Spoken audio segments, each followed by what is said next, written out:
Alam mo na kung bakit si Jessica ang dapat natin ipakilala. Naintindihan mo na. Mabuti naman kung ganun. O siya, umakyat ka na doon. At maaga pa tayong aalis bukas. Sige na. Uy. Bakit? Bakit naman hanggang dito? Dala pa yung drama doon. Alam mo naman yan. Talaga namang madrama. Hindi ka pa nasanay. And so, how was the family reunion? Ayun, parang bagyong bumuhos ang luha. Ooh, everything went well? Hindi ba naman sila nagtaka o nagtanong kung paano magically naging prinsesa sa tasa ang iniwan nila sa yung pit ng baso? Well, nagtanong si Gerald pero nalusutan ko. Teka nga muna, ano ba talaga plano mo? Diba sabi mo, pinakilala mo si Jessica? Dahil may plano ka. Ano nga ba talaga yun? Diyos ko, Ma, para namang hindi niyo ko anak. Alam niyo naman, iisa lang ang motivation ko, di ba? Well, pera, of course.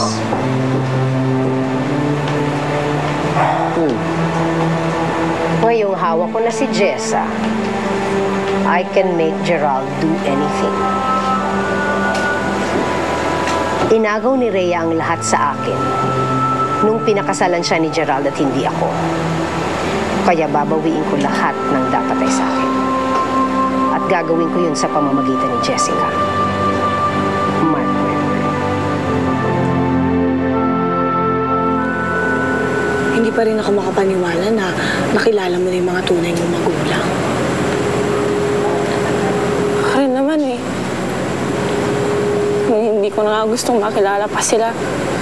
Bigla na lang silang sumusulpot.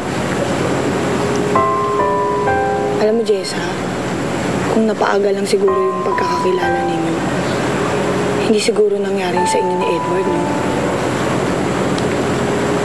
Sinaksak ko ang sariling kapatid. Hindi ko pa siyang mapatay. Jessa, huwag mo na nga pag-guilty yung sarili mo. Hindi mo pa alam na kapatid mo siya noon. Tsaka isa pa, hindi ikaw ang may kasalanan. Siya ang nagtangkang manggahasa sa'yo. Alam mo, masisira siguro ulo nun pag nalaman niya na magkapatid pala kayo. Imaginein mo, nagawa niya yung sa sarili niyang kapatid. Hindi naman rin niya alam na ako yung kapatid niya eh. Kahit na. Sinasabi mo ba na pinatawad mo na siya sa ginawa niya kasalanan sa'yo? Hindi.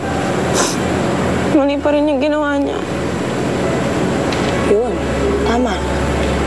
Kaya hindi ikaw ang dapat mag-guilty, hindi siya, Jessa.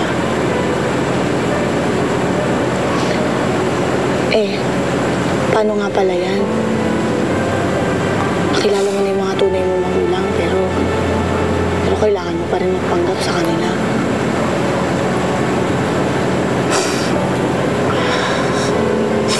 Yan ang kailangan kong gawin eh.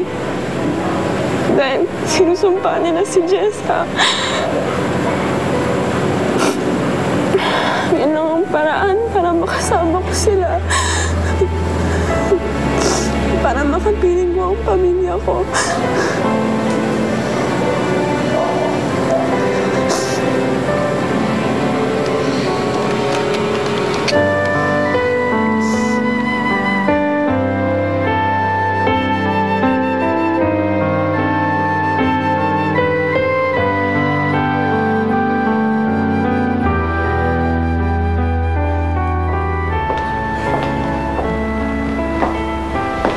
Bining?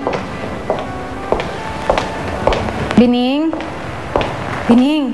Ay, ma'am. Yung mga bata nasaan? May babalita ako sa kanila. Ay, natutulog na po si na Sir Edward at Ma'am Allison. Oh, ganun ba? Sige, bukas ko na lang sasabihin. Ay, ma'am, ipaghahain ko na po kayo. Kumain na ako. Mabuti pa, ihanda mo yung guest room. Yung mas malaki. Opo, ma'am. Sige po.